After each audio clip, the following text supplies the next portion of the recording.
There's some issues if you tighten this up to the grid itself. It's much brighter than the normal red laser that we would use. Hey, how's it going? Barnaby here. So you want to know more about the Johnson Greenbrite self-leveling laser. Well, I'll tell you what. This is Phil Gurink right here, a man with endless experience in commercial construction with Pioneer. What sort of work do you do, Phil? We do commercial construction, a lot of healthcare facilities. So you use lasers in the course of your day in and day out work? Oh yeah, we use them a lot. See, don't you love that? A man with a lot of experience getting ready to tell you what his experience was with this laser. So let's talk about it. What sort of work did you do with this? We did a lot of interior work. That's where we're at with our building right now. And so we took it to work on some ceiling grids, which was a lot of what we did. How important was the green laser? Yeah, for our use, the green light on it was very important.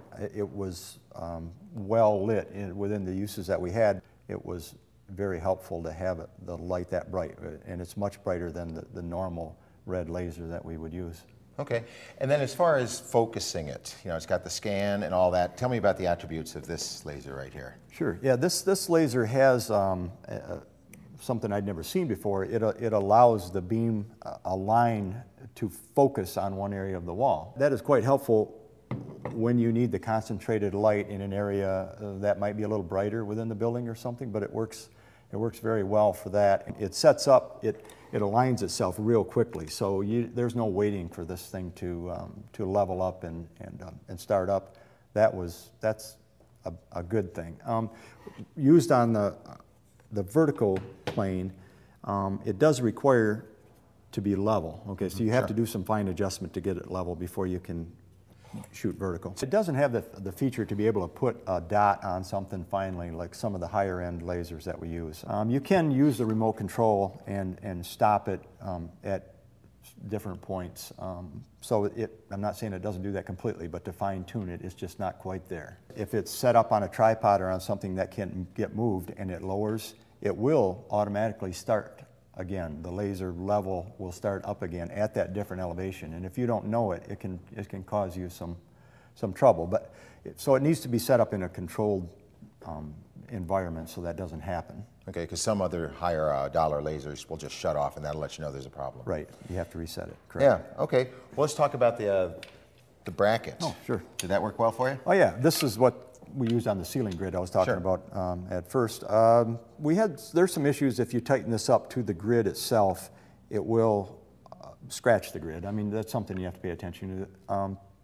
Slide something in there or whatever. But it is easily adjustable because in that application you need to get the laser light at the right height. So it's easily adjustable, lightweight, it all works together pretty well. We ran it for up to 8 hours. We never took it to its, I think it's 16 hours that it's advertised for. It could easily get that, but we've run it all day with no problems at all.